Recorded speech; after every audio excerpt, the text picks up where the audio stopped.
Hello, welcome or welcome back. Today's lesson will start by lying on the back. So please, if you like to join, come to lie on your back.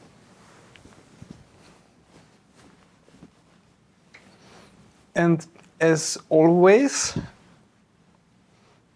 take a minute to arrive at your back, to come to your senses, to arrive in yourself. Wait until your breathing starts to smoothen out, until your breathing becomes regular and even. Regular. Yes, and then have your feet standing and stand them in a way that you don't have to hold your legs, so that your knees are not flopping to the outside, and don't have your feet so far away that you really have to hold them, because when the feet are far away, then just try to let go, and if you let go of your legs, see if they would fall, and arrange them in a way, put them in a space where they are at least the least likely to fall, or put a blanket on top of your legs to hold your feet, your legs, your knees together, so that you don't have to hold them, and feel how you're resting on your pelvis, how you're resting on your shoulder blades, on your spine, on your head.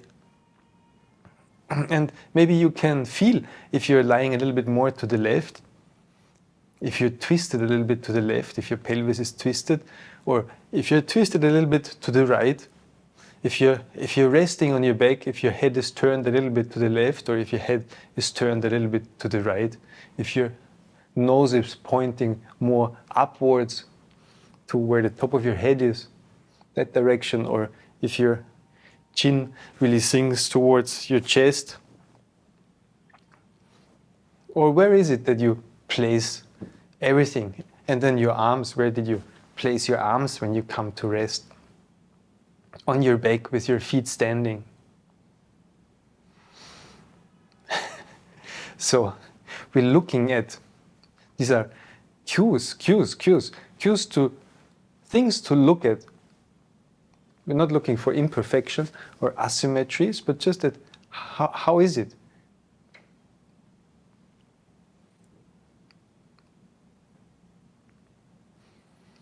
And then as a first movement, lift your head a little bit and bring it back down again. So that was one type of instruction. Another type of instruction would be, as a first movement, look at your feet.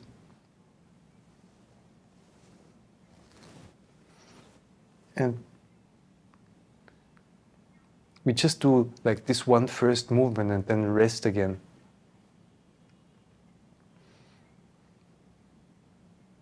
And feel where you placed your head on the floor.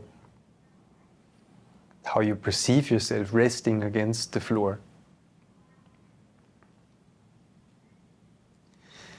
And then bring your attention to your hands, and with your hands, bring your hands, so two of them, to your head. But what to do? Your fingers. Finger berries touch the head.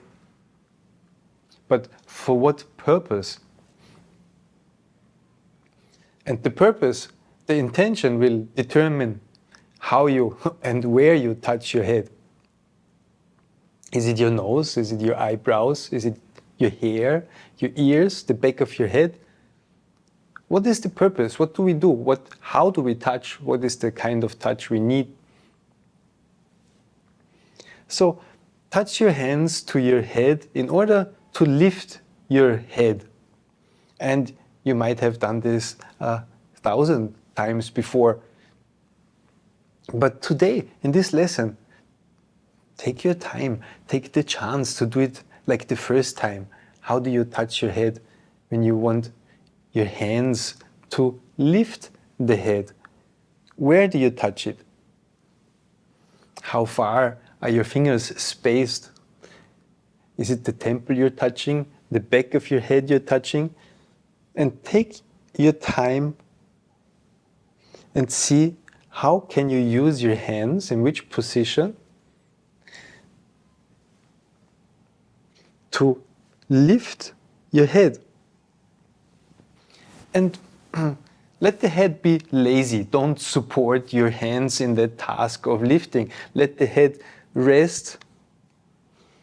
Let the head be a melon or a ball, a heavy ball that's being lifted. So the head is a passenger, and use the strength of your arms or your shoulders or your belly muscles.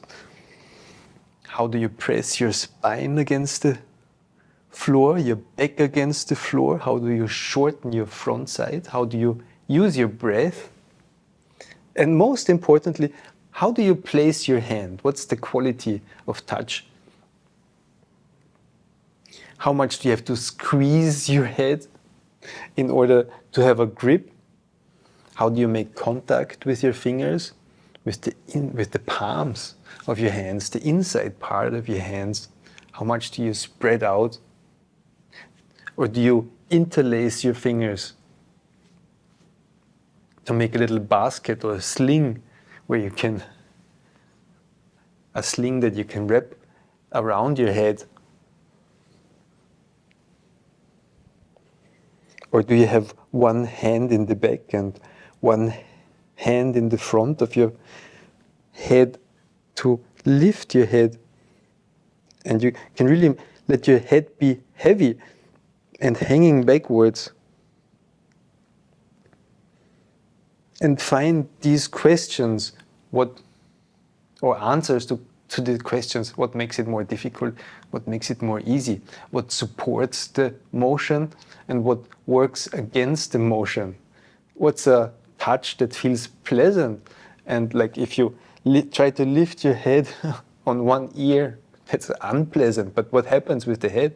So if you take your left ear with both hands and try to lift, then your head will roll to the right. And it's not a pleasant experience, isn't it? So how do you have to place your hands and interlace your hands or not interlace your hands, your fingers? Do you have your right thumb on top or your left thumb on top when you interlace your fingers? Or do you start to interlace from your small finger or the second finger? Where do you start to make a sling? How do you bring your fingers together? From which side?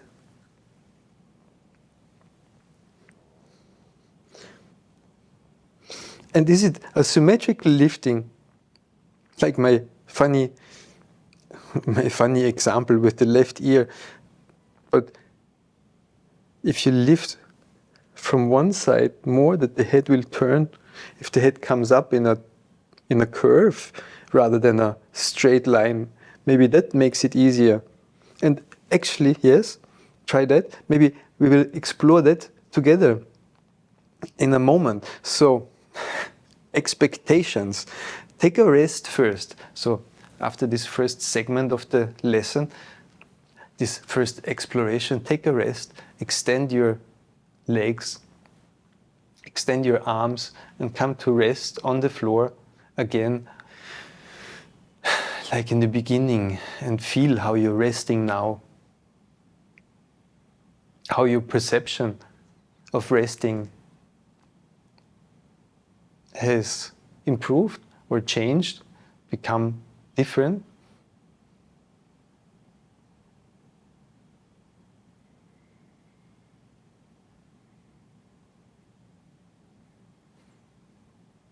Are you lying more to the left or to the right? Is your head turned in touch with the floor, more to the left or more to the right?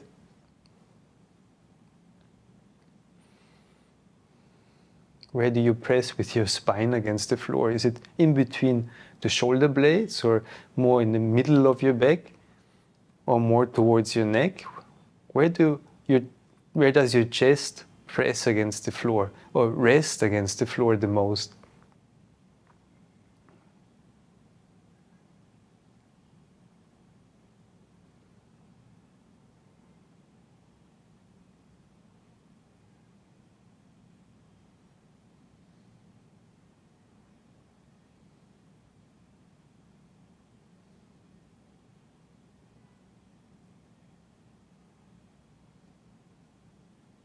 Then bring both of your feet to stand again.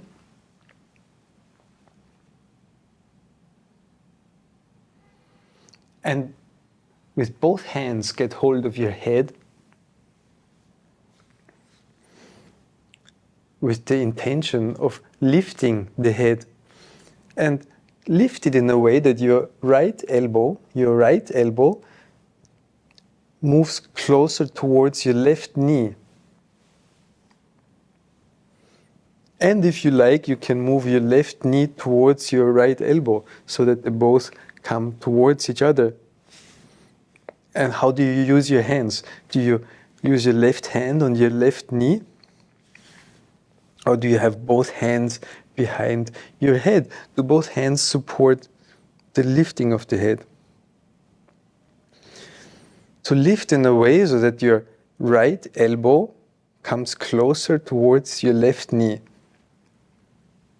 And there's a whole lot of things going on in this movement. First of all, how do you hold your head? Did you make a sling? Did you interlace your hands? Or did you wrap your right hand around the back of your head?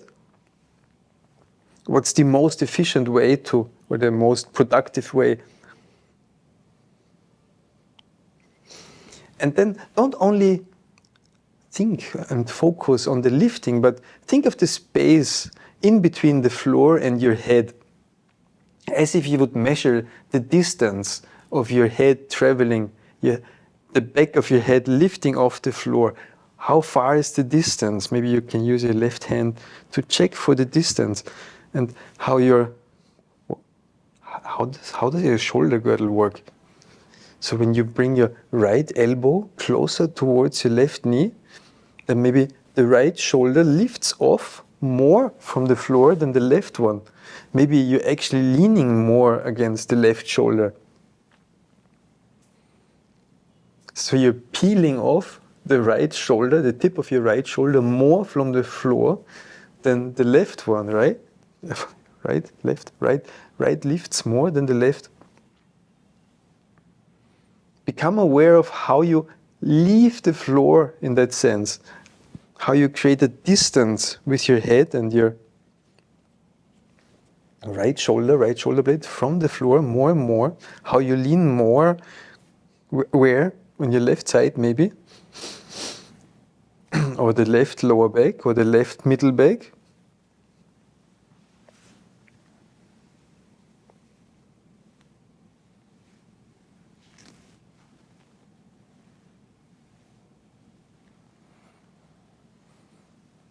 And while doing the same thing, how can you reduce effort? How can you make this a smoother movement, more flowing, a feeling of elegance, a feeling of, this feels nice, this is easy, this is something I would like to do more often.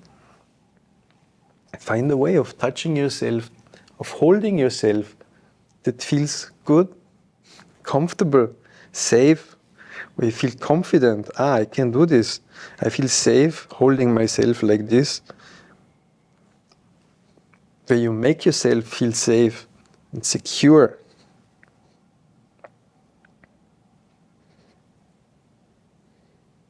And in a way where it becomes easier each time you attempt to lift your head, in a way to bring your right elbow closer to your left knee. Or maybe we could turn this into a function. To look with your eyes to your left foot, or to lift your head to look at your left foot.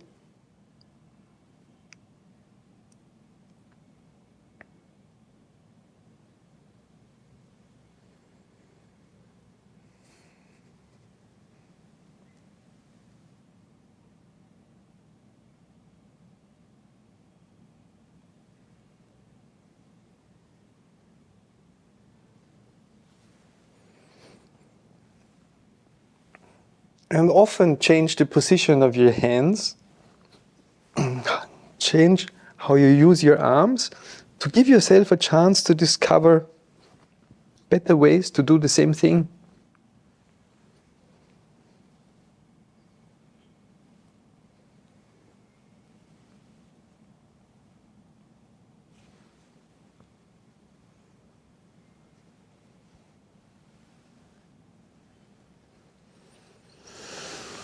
And maybe wait for your breath. And the next time you breathe out, lift your head. So while you breathe out, you lift your head. You breathe out, that means your chest becomes more flexible, deflated. Flexible means easier to bend, to twist, to side bend. And return to lying on the floor on an in-breath. And then take a rest, extend your legs, and feel how you rest now against the floor, how the floor is supporting you now. Do you lean more against your left shoulder, your left hip joint? Is your head turned more to the left?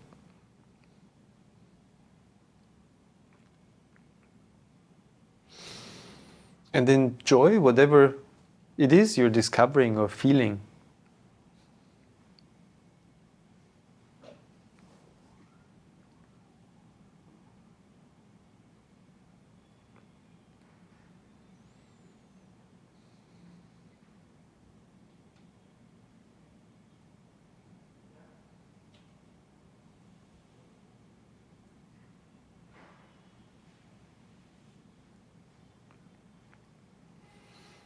And then bring your feet to stand again.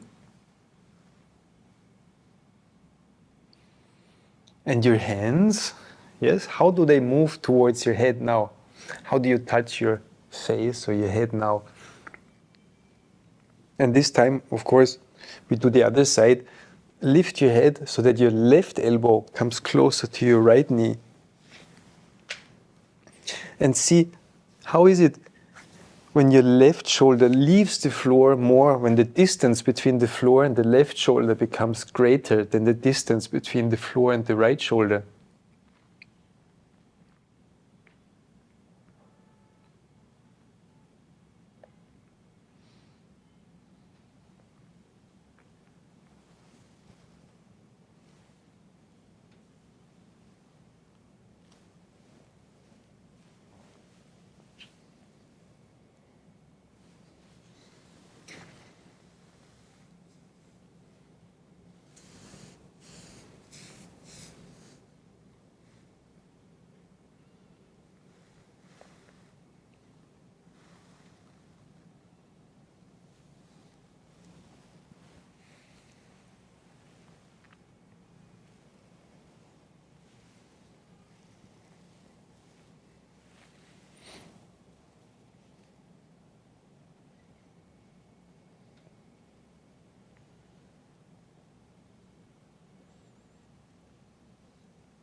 What are you discovering in this attempt at lovingly lifting yourself, lovingly supporting yourself? To lift your head, to hold your head, to hold yourself in a way in which you make yourself safe, secure, strong, aligned, well organized.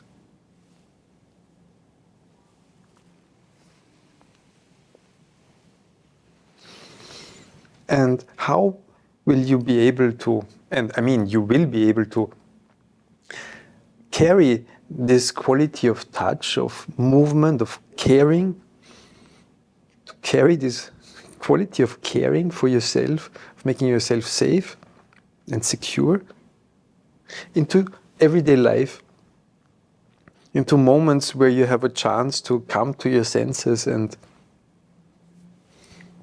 hold yourself in a way where you feel comfortable, confident, safe, strong, well aligned.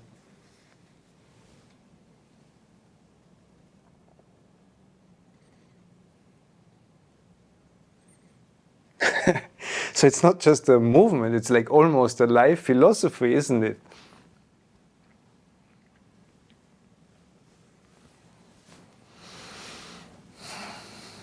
And then extend your legs again and rest on the floor.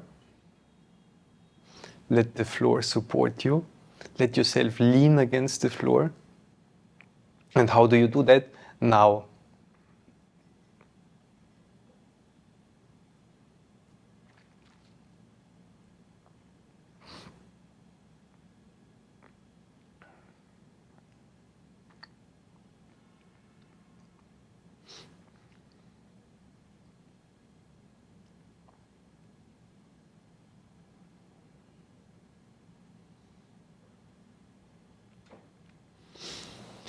Now for a last time, stand your feet. And with your eyes or with your head, look at your feet. How do you lift your head now to look at your feet? How do you perceive the asymmetry, or how do you perceive your midline? When you lift your head, do you lift your head more on the left, to the left of your midline, or more to the right of your midline? And one last time, bring your hands towards your head and lift your head with your hands. And see how you do that. Where do your elbows point? How do you hold? Where do you hold your head? How do you feel your hands support your head the best?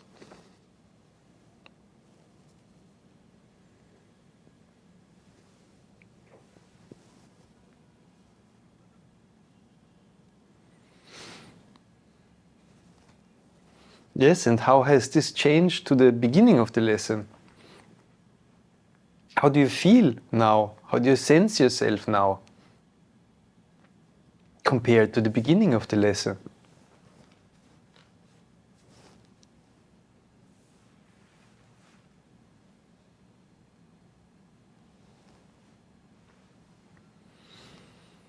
And then we will have a look at how it is in standing.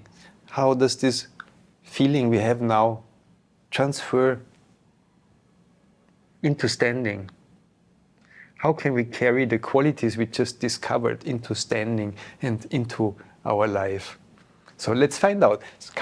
Please come up to sit and to stand.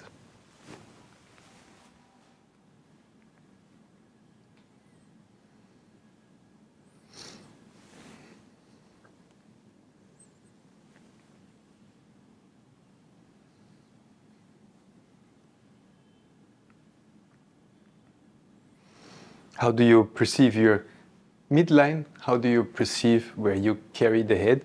Is it more to the right? Is it more to the left? How easy it is? Or how easy is it to turn your head to the left or to the right, or to look up and down? How did this movement sequence, this exploration, improve your perception for your chest, the movements of the upper part of your chest, the movements of your head, and the quality of how your hands work, feel, perceive, and touch yourself, even if you're just crossing your arms or holding your chin. How do your hands touch now to the rest of yourself? All right, it was my pleasure to do this exploration, this movement sequence together with you. Thank you so much for watching. Thank you so much for your support, and see you in the next video.